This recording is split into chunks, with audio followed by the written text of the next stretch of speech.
मेरा नाम सुभाष मोरे है। मैं गन्ने का एग्री गुरु हूँ और मैं 100 टन गन्ना पिछले 10 साल से निकलता हूँ। और मैं अभी ये बताता हूँ कि आप दुनिया में किधर कहाँ भी हो, आप 100 टन गन्ना निकाल सकते हैं। अगर मेरी 6 बात आप मानेंगे तो आप कभी भी 100 टन गन्ना निकाल सकते हैं। गन्ने में सबसे पहली बात इम्पोर्टेंट है कि आप भूमि की तैयारी बहुत अच्छी होनी चाहिए। भूमि की तैयारी ये बात बहुत इम्पोर्टेंट है। क्यों? आप पहले सब फार्मर्स जो है वो भूमि की तैयारी बराबर नहीं करते, इसलिए उसको पैदावार में कम आती है। इस भूमि की तैयारी यानी क्या है?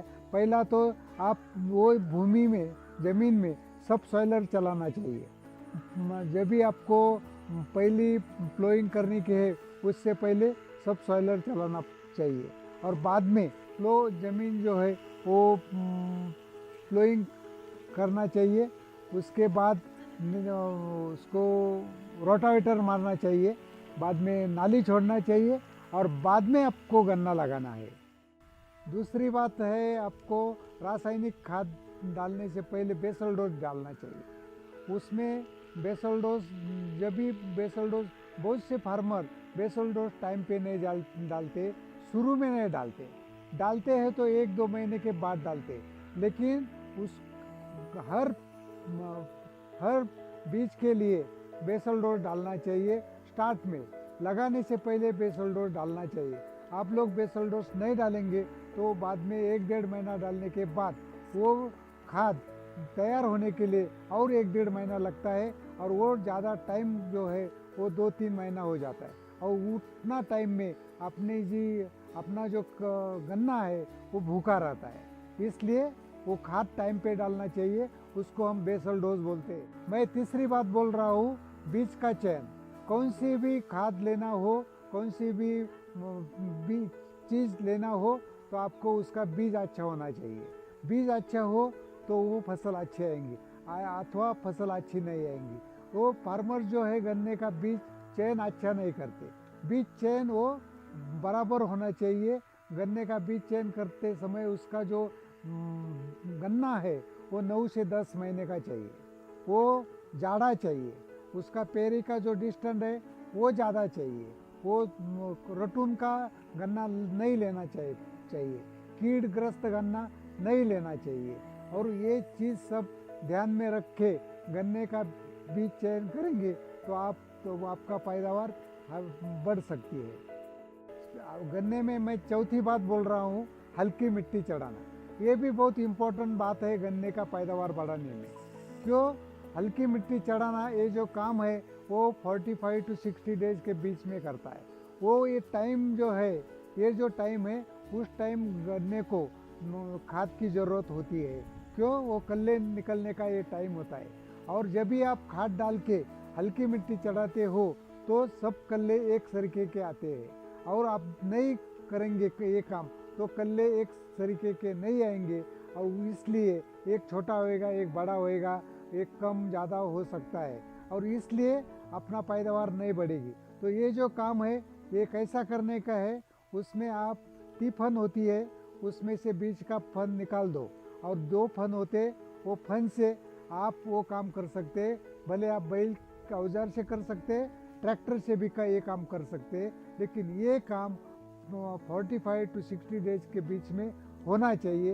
ये भी बहुत इम्पोर्टेंट बात है। हाँ, 5वां पॉइंट मैं आपको बता रहा हूँ, वो भारी मिट्टी चढ़ाना। गन्ने में भारी मिट्टी चढ़ाने का काम 120 से 140 दिन में होना चाहिए।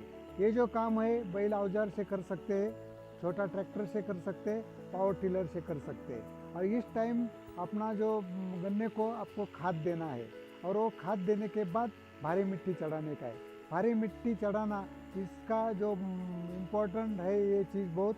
क्यों? भारी मिट्टी चढ़ाने के बाद एक्स्ट्रा जो कल्ले आते हैं वो मर जाते हैं, और जो अच्छे गन्ने होते हैं उतने ही गन्ने ऊपर आते हैं, इसलिए वो गन्ना बाद लास्ट तक जिंदा रहता है। और ये काम आपको करते समय जो है वो मैं आपको बताया 120 दिन या 140 दिन के बीच में ये काम होना चाहिए। छठा पॉइंट मैं आपको बता रहा हूँ वो है जीवाणु खाद का प्रयोग। जीवाणु खाद की वो गन्ने के लिए बहुत ज़रूरी है। खाली गन्ने के लिए हर चीज़ के लिए जीवाणु खाद की ज़रूरत होती है। जीवाणु तो ज़मीन में ज़िंदा रहते हैं, होते ही है, लेकिन वो कम ज़्यादा होते हैं। आपको वो ऊपर से देने की ज़रूरत है। ये ऊपर से देना चाहिए। क्यों? आप जब भी सूखी पत्ती जलाते हो उस टाइम उसका वो जल जाते हैं, कम हो जाते हैं, इसलिए आपको ऊपर से देना चाहिए। ये खाद जो जीवाणु जो है वो ज़मीन में सच्ची जो काम करते हैं वो जीवाणु काम करते हैं। और इसका जीवाणु का जो खाद है वो सेंद्रीय खाद है, रासायनिक खाद नहीं। वो जो सूखी पत्ती होती है, जो गोबर की खाद होती है, ये उनकी खाद है।